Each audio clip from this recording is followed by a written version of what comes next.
don't like who I am. I don't like the way I think. I don't like the way that I speak. That's exactly where I was 6 years ago. If you looked at my life, on paper, my Wikipedia page said that I was a multi-millionaire, that I was a Super Bowl champion, that I was the fittest man in the NFL, that I had these different businesses. But when nobody was around and you stripped down all of the trophies and I was naked before myself in the mirror, I have to be honest with you. What's up, friends? Today's episode of the Steve Weatherford Show is brought to you by Just Meats. I didn't say carbs, just meats. And you're wondering to yourself, well, what is Just Meats? Well, it's a meal delivery that comes straight to your front door, all natural, grass-fed, grass-finished. My family loves it, and it's become a part of our weekly dinner that one of the kids gets to choose. Are we doing beef? Are we doing chicken? Are we doing pork? And so we just love it because it makes things easy. It feeds my family. It feeds me, and I want it to feed you. So if you use code STEVE15, go to justmeats.com and you'll save a lot of money. Enjoy the show. Arise, champion! This is the world famous Steve Weatherford Show, where each week we bring you stories, messages, and guests to create massive breakthroughs in your life. Somebody say greatness! This show has been strategically designed to accelerate you. Call a friend and tell them Steve Weatherford is on. What's up, friends? Welcome to another episode of the Steve Weatherford Show. And I want to share with you, we're going to get right into it. I'm going to share with you how to lead yourself well when you've had a character breakdown, how to lead yourself well when you're triggered, right? Because we all get triggered. And what I mean when I say triggered, it means we're acting in a way or speaking in a way or living in a way that we don't like. And I feel like for me, I've identified 3 things that trigger me. And I want to share with you what those 3 things are. And then I want to share with you the 3 things that I do that help me to lead myself in a way that is worthy of following, not perfect, but worthy of following, because I live by specific values and standards. And a lot of us as husbands or leaders entrepreneurially, we get frustrated that some people don't follow the way that we want them to follow. A lot of us as husbands are frustrated that maybe our wife doesn't submit in the way that we want them to submit. Or maybe you're even listening to this right now and you're listening to this and you're like, I don't like who I am. I don't like the way I think. I don't like the way that I speak. Like, I don't like the default version of me.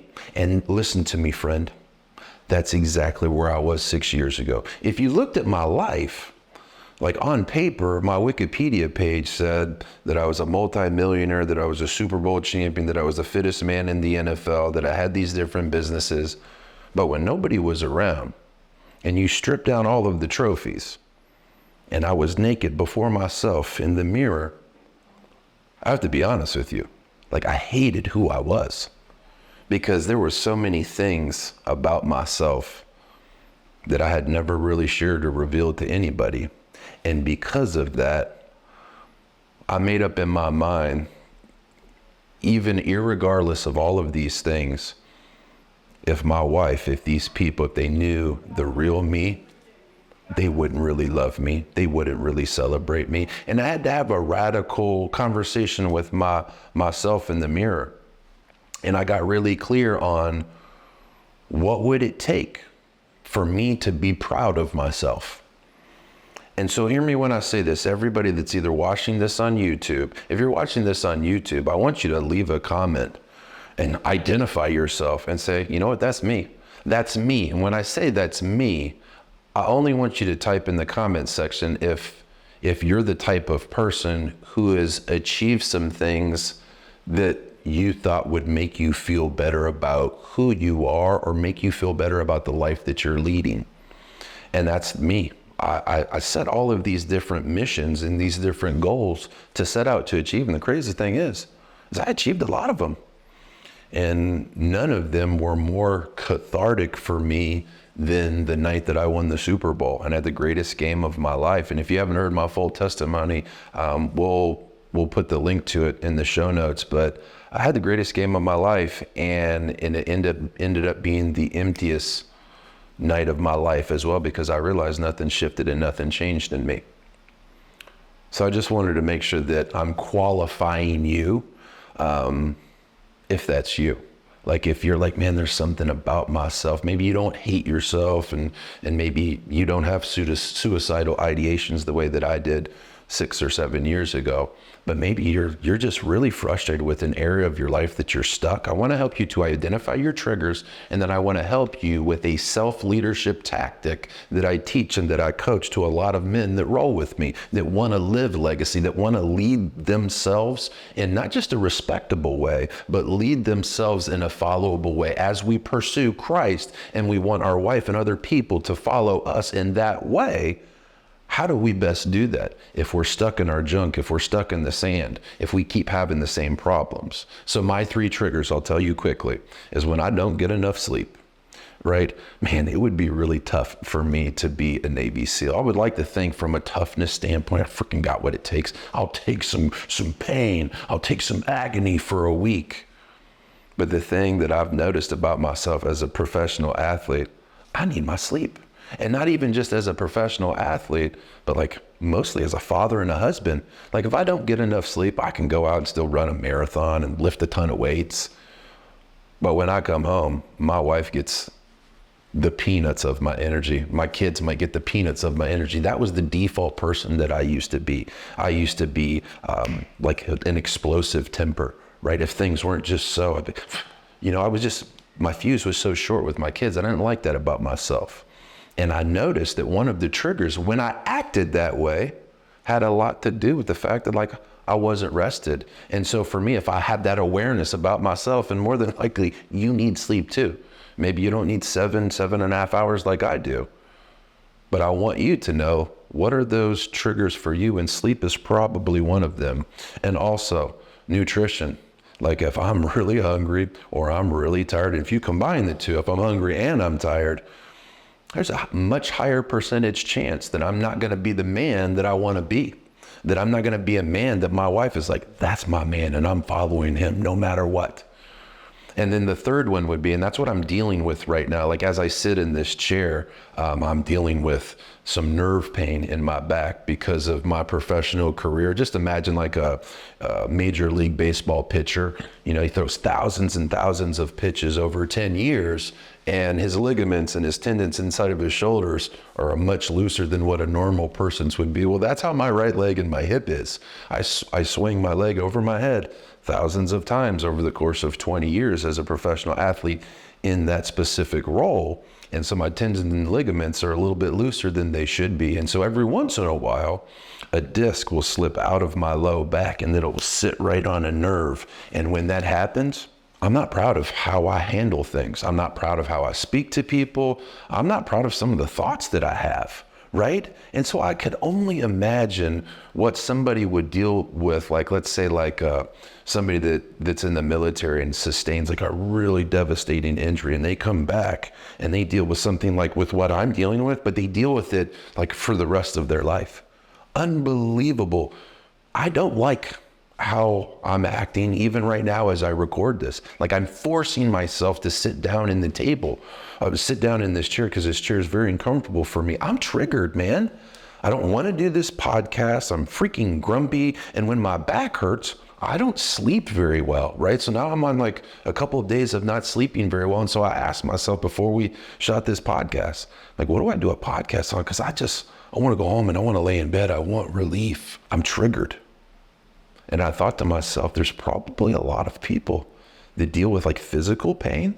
There's probably a lot of people that deal with not getting enough sleep or getting enough food. And Steve, what would you say to them so they could lead themselves best? Not better, but so they can lead themselves best. And I asked myself, well, how do you get yourself out of, not just how do you get yourself out of a funk, but how do you readjust yourself? Like if you notice you're acting a certain type of way because of the discomfort in your back, how do you readjust yourself, Steve? And very simply, I have created personal core values for myself, and I did that through coaching and mentorship.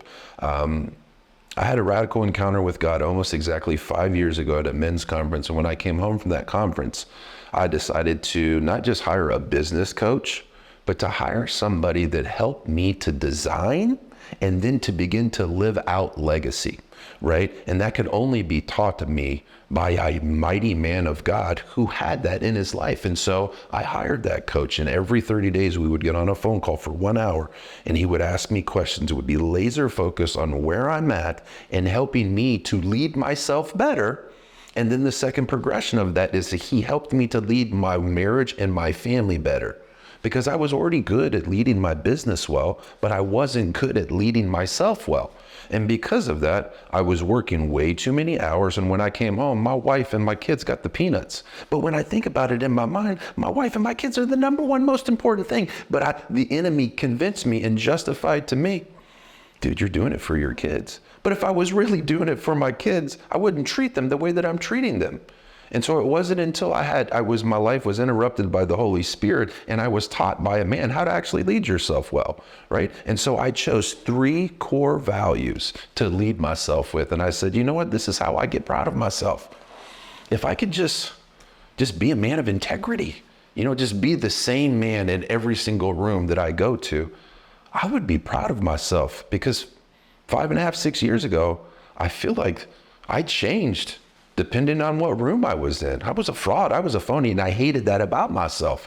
So I said, you know what? I'm gonna be a man of integrity. And the second thing that I thought about that I needed to do and be and encompass in order to be proud of myself was to be a man of honor. My whole life previous to that point was about me and building my kingdom and building up who I am and building up my Wikipedia page or my social media. And then when I had a radical encounter with God, all of those thoughts of like unworthiness, now I didn't feel unworthy. Now I felt like, oh my gosh, not only am I enough, God and Jesus chose me, but not only am I enough, I'm overflowing. So no longer do I need to live my whole life to compete with other men. Out of my abundance of Jesus, I'm going to complete other men. And so being a man of integrity, being the same person no matter where you go, and being a man of honor, to me means making your life about God and other people, something that I did not do. And then the last one was accountability, right? I believe, according to the Bible, it says in 2 Corinthians 5:10, it says that you and I will one day stand before God and give an account for our time, our talents, and our treasures. And what you and I want God to say to us is, well done, good and faithful servant. And one of the ways I wasn't leading myself well before is living to the standard that God sees everything, right? And also living to the standard that God has blessed me with talents and treasures. And for 36 years, I was using it to build my own kingdom. And so I know that if I live my life as a man of integrity, honor, and accountability, I can lead myself out of any situation. I can lead myself out of any back discomfort, and I can say to myself, Steve, even though that like it feels like somebody's stabbing a knife in your back with this nerve and this chair is really uncomfortable, maybe there's a person that needs to hear how you handle a situation like this. And also, Steve, not only making it about that other person, Steve, if you really are a man of honor and you make your life about God and other people, suck it up. Record the podcasts and pray and believe that that's going to meet somebody exactly where they're at. Maybe somebody that was having suicidal ideations because they're in such a hamster wheel and they needed an interruption and somebody to say, listen, dude, it's about cutting off who you used to be, repenting of your sins and saying, you know what, I don't want to be that person anymore. I want to be like Jesus. Jesus was a person of integrity. He was the same person all the time. Jesus made his life about God and other people. And Jesus was accountable. And so I chose character value traits that I would be proud of, but also I believe that Jesus had.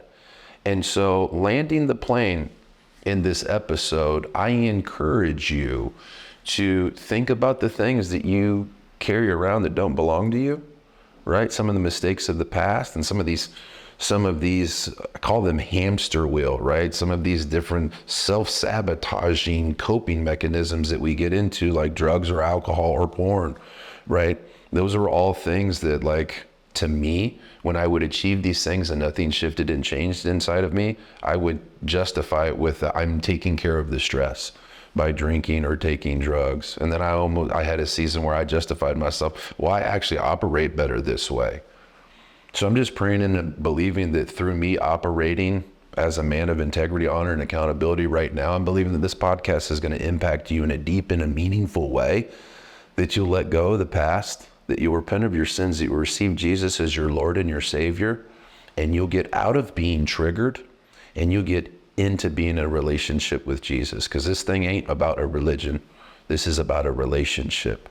And so if you want to learn more about the ways that we help interrupt men, businesses, and families' lives and help them to see a more accurate picture of them according to God, I feel like God uses us as someone to interrupt people's lives. And I feel like the world has you looking at yourself through like a circus mirror. You ever seen those circus mirrors where you stand before them and they make you look really tall and skinny, or they make you look really short and fat? They contort and conform how you feel like you look.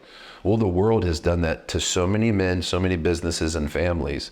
And I believe through our ministry, our podcast, through launching pad experiences, or through 12-week discipleship programs that are really intense, like the Kingdom Man Accelerator, I believe that we're changing men's lives, and I believe that we're restoring families, and I believe that businesses are being launched that would never be launched. I believe that businesses are scaling that would never be scaled, because the leaders are getting out of bondage into freedom and they're replicating legacy. I hope this podcast encouraged you. If you're watching this on YouTube, we want to grow this channel, and one of the ways that we do that is if you give us a thumbs up, you leave comments, and that you subscribe. So every Wednesday when we come out with an episode, you get to see it. Share this with your friends if you're listening to this on Apple Podcast or Spotify, and make sure that you're subscribed so you get a notification when it comes out. I'll see you guys next week. I'm going to go ice my back. This week's episode is brought to you by OxFit XS1. What's an XS1? It's without a doubt the most advanced and sophisticated exercise platform that I've ever seen. I actually have this exact unit in my home. The OxFit XS1 blows my mind because of the capability and the durability. This is an at-home fitness platform that is industrial enough for me to max out my squat, my bench, and my deadlift with a real barbell in my hands. And it also has radical features like a rower, a ski erg, and live fitness classes on a massive 3-foot touchscreen display. For more information, go to oxfit.com. And thanks for listening to the Steve Weatherford Show.